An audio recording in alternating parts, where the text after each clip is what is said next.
Chapter 2. Love the Sinner.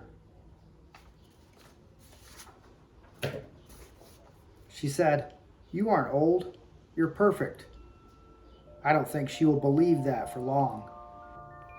It's likely she won't believe it when the time comes she'll need to believe it most. A time when she has finally bought into all the beliefs the grown-ups have instilled in her. The funny thing is, the grown-ups were never sure they believed it either. But they had to teach her something, because if they weren't teachers, then what would that say about them? It would mean their fears would come true. The reality that they knew nothing would be discovered.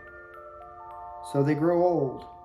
They forget their perfection, and they continue to pass on beliefs as truth. This book is for grown-ups, or wannabe grown-ups, that only have a glimmer of their inner child left. And it's okay if you don't actually know. No one else does either. Your father and mother don't know. Your preacher doesn't know. Who knows? I don't know. And it's okay that we don't know.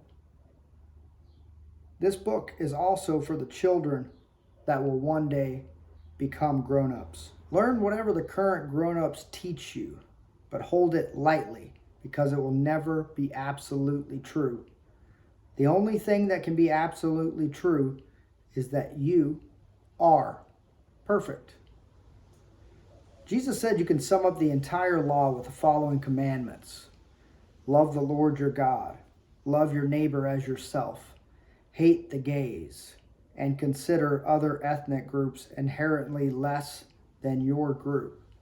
I'll wager all the proceeds from my last book that any reader can correctly choose the two truths and two lies above. When I was growing up as a young Christian, we would sidestep any deep dialogue about unorthodox sexual preferences with the following teaching: love the sinner, hate the sin. This was not one of Jesus' teachings, by the way. I believe the first time the phrase was used, it was written by St. Augustine on his medieval Instagram page. Lauren and I were watching a documentary yesterday.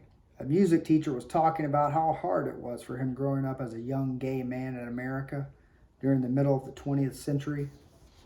Lauren said, "I've never understood how people can hurt one another like that. I mean, if you love people, how can you purposefully hurt them? How do religious people hurt other people just because they think that they are right?" I said, "Yeah, I agree. That was exactly what Jesus said." Well, that's my interpretation of the interpretation of the translation of the translation of the translation of the translation.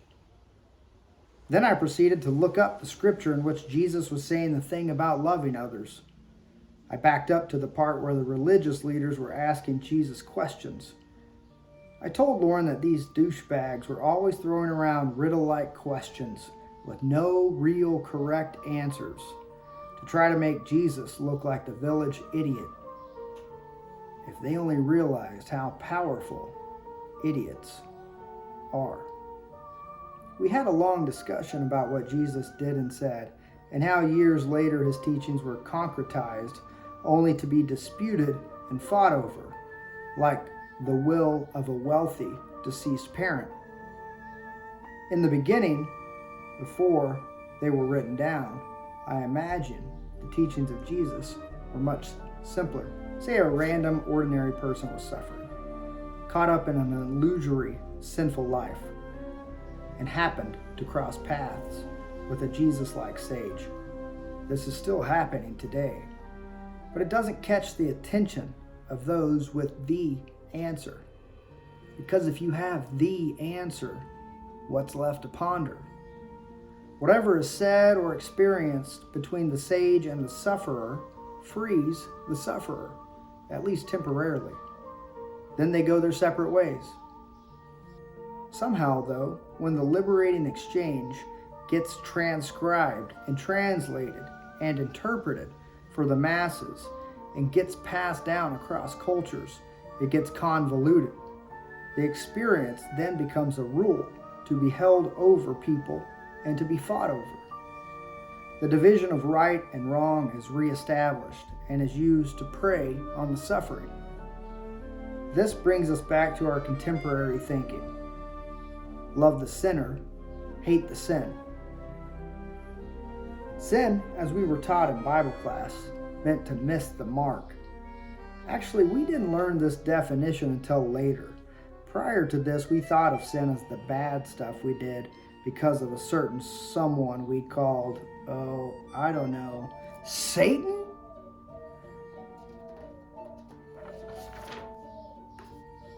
But the miss the mark idea was an image of an archer shooting an arrow at a target.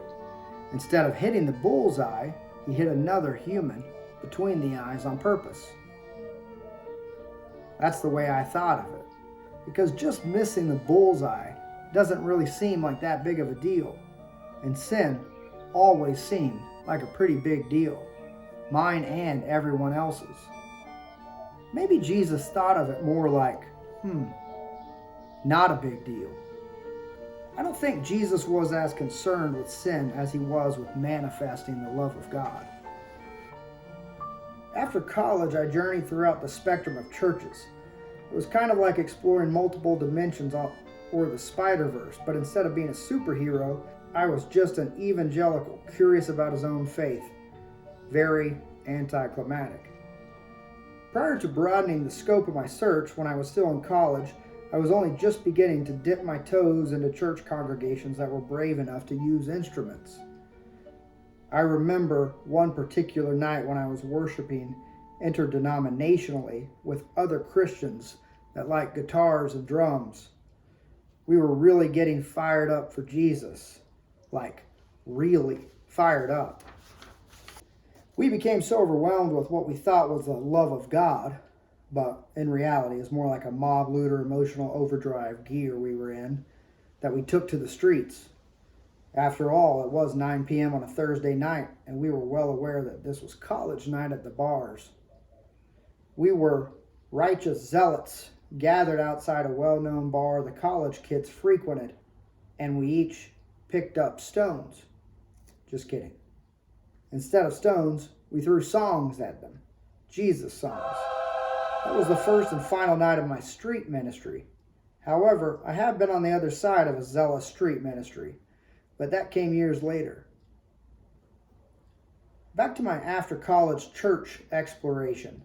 After participating in numerous emotionally driven Bible churches, I decided to go the other direction. I began to sample the liturgical churches, starting out with an Episcopal church. After a few short weeks, I thought, this is just Catholic light. Might as well go all the way. So I went full Catholic. In fact, more than attending, I tried to convert to Catholicism on 2 occasions. But the Lord must have wanted something different in my life. So he placed a couple real numbskulls in my path to head up the RCIA classes. That's the Rites of Christian Initiation for Adults. Just to keep me from getting through the gates. Speaking of gates, Catholicism was my gateway to Zen. But this book isn't about Zen. Talk about missing the mark. Where were we? Oh yes, sin and the sinner. During the period of time when I was church hopping, my roommates and I attended a church that was more emotion and less scripture study. We watched a Christian reality TV series where a preacher and an actor would approach the people on the street. Kind of like what I did in college, but instead of hurling praise songs at people, these goofsters quizzed random streetwalkers about their thoughts on heaven. Then before they knew it, the quiz takers were in the hot seat. The preacher and or actor, more like dumb cop and really dumb cop, would begin by asking a random person walking by if they believed in heaven. Everyone who was on the show said yes. Then they would ask, do you think you will go to heaven when you die? The streetwalker would affirm. Then the catch. Why do you think you will go to heaven? Because I'm a good person. Have you ever told a lie? Yes. Have you ever taken something that was not yours? Yes. Have you ever used God's name in vain? Yes. So you are a lying, thieving blasphemer. Do you still think you're a good person? No. Got him. The sleight of tongue worked. Then the street fool is told about the good news. Ah, how sweet of these guys. First of all, there is no scripture in any translation of the translation that depicts Jesus doing this with the sinners he met on the street. For that matter, I don't recall a story where Jesus sang worship songs at people who were in sin. Secondly, it might be argued that these silly gentlemen could be the very same kind of religious leaders that Jesus called a bunch of snakes. Harmless as snakes, wise as doves. Let's imagine a modern gospel account of these guys and Jesus. But for this pretend encounter, we will call a contemporary Jesus figure Jesse. And also include a pretend random street person, very similar to those from the television series that was shamed through sleight of tongue. Jesse had finished eating with his disciples. He was exhausted because of their questions. So he said, I'm going to take a walk. As he walked and prayed silently, not like Jesse followers would do in 2,000 years following his death, when they would walk up to random people on the street or on hiking trails and ask them if they can pray for them. He had stumbled upon a woman sitting by the park's only water fountain. Everything okay? He asked, noticing her wipe a tear from her cheek. Actually, no. Have you ever felt like your whole life was a waste and you were just a huge screw-up? Sure, I have. And I don't know any person who hasn't felt that way at some point in their life. And don't call me Ashley. Are these thoughts coming from somewhere? Yeah, I met these two religious guys at the pier. They said they were shooting a documentary for a TV network and asked if I would be willing to answer some questions. Then she told Jesse the questions, the ones about getting into heaven. Wow, what a sham, Jesse said, sounding pretty pissed for a sage. Those fools don't know my Father any more than they know themselves. That's the major error with their religion, and with any religion for that matter. People want to compare themselves to one another. If they think they can be more right, yes, than someone else, well, it makes them feel less shitty about themselves. And then they feel justified, making the other person feel bad about herself. They certainly made me feel shitty about myself. Yeah, but it's not true, you know. You're not a lying, stealing blasphemer. You're perfect, just as your Father in heaven is perfect. You always have been, and you always will be perfect. But I do lie, and I have taken things from others, and I'm pretty sure I have said, God damn it, under my breath. That's what all people do, and we all say that under our breath. But that is not who you are. Those hypocrites do the same or some version of the same, but they don't know who they are. If they knew who they were, then they would have never approached you in that way. So am I still going to heaven? I don't know where you're going. I'm not a future teller. But I can tell you that you are perfect. The moment you identify with who you are and stop identifying with what you do, then heaven will be a place that is neither here nor there. It will be the peace and joy that has been within you from the beginning, and it will be with you until the end. The woman smiled. Jesse hugged her and walked on, presumably to deal with the gentlemen who were actually using the name of God in vain.